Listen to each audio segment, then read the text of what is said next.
రోజు మార్చి 3వ తేదీ ఏకోజామున విజయవాడలో రిలే నిరాహార దీక్షలు చేస్తున్నటువంటి వేలాది మంది అంగన్వాడీ మహిళల్ని నిర్బంధంగా అరెస్ట్ చేయడాన్ని తీవ్రంగా ఖండిస్తున్నాం.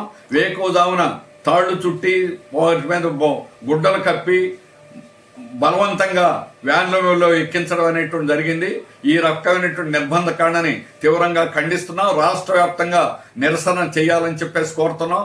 అంగన్వాడీ న్యాయమైనటువంటి కోరికలు, వారి జీతాలు పెంచుతామని, సంక్షేమ పథకాలు అమలు చేయడానికి ప్రభుత్వం అంగీకరించి ప్రభుత్వం అమలు చేయలేదు. ప్రభుత్వం పొరపాటు, ప్రభుత్వం వైఫల్యాన్ని కప్పిపుచ్చుకోవడానికి కార్మికుల మీద నిర్బంధాన్ని ప్రయోగిస్తే సహించం.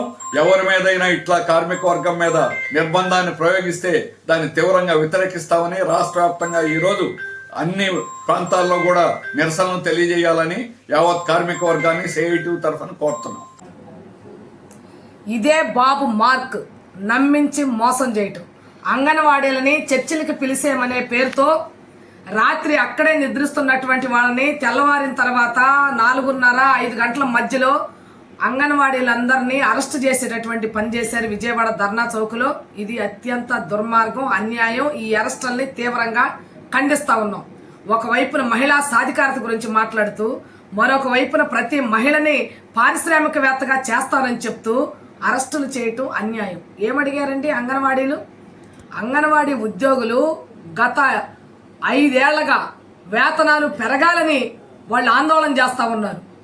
ఎన్నికలకు ముందు కూటమి ప్రభుత్వం, పవన్ కళ్యాణ్ గారు, చంద్రబాబు నాయుడు గారు వాళ్ళ టెంటల దగ్గరకు వచ్చారు. మీకు వేతనాలు పెంచే బాధ్యత మాదన్నారు. మా ఆడపడుచులనే పద్ధతిలో చంద్రబాబు నాయుడు గారు మాట్లాడి ఈరోజు అరెస్టులు చేయటం అంటే మీ ఆడపడుచులను ఇలాగే అరెస్ట్ చేస్తారా అని అడుగుతా ఉన్నాం. వేతనాలు పెంచమంటే అరెస్ట్ చేస్తారా? మహిళల మీద చాలా అభిమానం ఉన్నట్టు నటిస్తూ ఉంటారు మీరు. ఇదేనా మీ మార్కు? అందుకనే చంద్రబాబు నాయుడు అంటే మోసగాడు అనేటటువంటిది ఏదైతే ఉందో అది మరొక్కసారి ఈరోజు చంద్రబాబు నాయుడు గారు నిరూపించుకున్నారు. అరెస్టు చేసిన వాళ్ళని తక్షణమే విడుదల చేయాలి. విడుదల చేసే వరకు అన్ని జిల్లాల్లో కూడా ఆందోళన పోరాటాలు నిర్వహిస్తామని రాష్ట్ర ప్రభుత్వానికి హెచ్చరిక చేస్తా ఉన్నాం. కే ధనలక్ష్మి, శ్రామిక మహిళా రాష్ట్ర కన్వీనర్.